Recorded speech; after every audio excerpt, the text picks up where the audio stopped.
Who do we have on the phone today? David from Ocean Park. David, it's good to hear your voice again. Hey, thanks for being patient with us, and that you're a great example for all future callers. I answered David's call about 3 or 4 minutes ago, and he just sit and listen to us talk. That's kind of how we do things. So if you call in, I'll answer the call. But if I hear background noise, I'm going to have to either put you on hold, or I'll just turn the microphone down until we're ready to talk. Because sometimes people will call in and there'll be a lot of kids and dogs and, like my house, goats and chickens in the back. So, well, David from Ocean Park, thank you so much for calling in. What is your question today for Rabbi Singer? Well, first, I think Rabbi Singer's words are more important than my words, so I will wait for the problem. Rabbi, you're not shaving the Omer? No, it's during the first 33 days of the count, so we're in a minor state of mourning, right? This is in my opinion, so I'm going to ask you, Rabbi, for your beautiful poetic commentary. It's not a question. Well, it's a question, but I just would like you to take off and bring us to the moon and the stars with my statement now. I believe that the Christians do not know the depth and the spirituality of Hashem and Judaism. I believe they don't know that God is in every blade of grass, in everything, the creator of everything. And I also believe that they don't realize that if God was not in a table or a chair or a tree, it would not exist. I really would love you. I think it's important for a lot of people, in my experience, to hear the depth and spirituality of Hashem and Judaism. There's such a vast difference between the other religions, and that's it. And I didn't open with welcome to Super Tovia Sunday.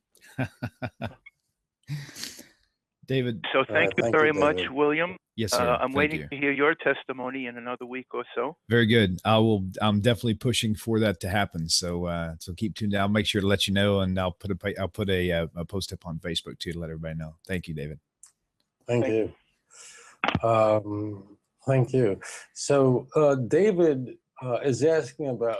David is from Brooklyn, New York, and David feels that Christians really don't have a sense of the beauty of the Torah, and a personal relationship with God, and in God's creation. I'm actually, whenever he was explaining that too, it also made me think about our first address that we made at the beginning of the show. It's like, how can you deny, just looking at all these beautiful creations and all these things, how can you not know that God had a hand in it? Right. Well, I want to share with you just my own experience with Christians. Okay. I probably know more Christians than the Pope, so my anecdotal experiences matter. Yes. I'm kidding, but obviously I'm just going to talk about the experience that I've encountered with Christians. Many of the Christians I've encountered are deep, profoundly theists, believe in God, and are, I think, inspired by creation, by the wonders and marvels of creation. I think that is very much a part of their faith. What Christians don't feel connected to, and it's because of what they've been taught, not because they're bad people, is there's a hostility towards the Torah, towards the law of God.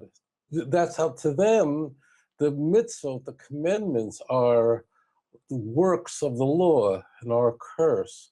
And the reason they actually talk about the works and the law as something horrible for Jews, we're going, oh, I love the Torah. I mean, you read Psalm 119.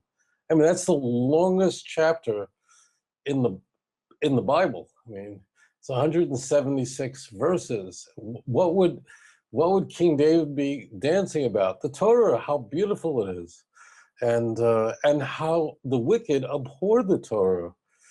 So the Torah is, to a Jew, Shabbat means I can give God a kiss. That's what Shabbat is to a Jew. So a Jew sanctifying the Sabbath means like a a husband and wife to embrace. It's like giving God a kiss. It's something so wonderful. Making a bracha, recognizing that everything is from Hashem, is something, a source of great joy to a Jew. And frankly, Jews are very confused by the grammar that Christians frequently inculcate in their religious conversation, that the law is works, and Jews are going, what are you talking about? Well, as it turns out, Christians are not bad people, but they have been deeply affected by the writings of Paul. There is no individual, there's no convert to Christianity that was, and I'm going to use the word convert. I don't really get some crazy email, Paul wasn't a Christian. I'm going to use pedestrian language, just simple language, so we know what we're talking, easy language, okay? Don't send me the email that Paul was Jewish. We're just going to say he was a convert to Christianity, and the most important convert to Christianity. There are, out of 27 books in the Christian Bible, 13 of them are ascribed to Paul. 7 of them, no doubt, were actually written by Paul.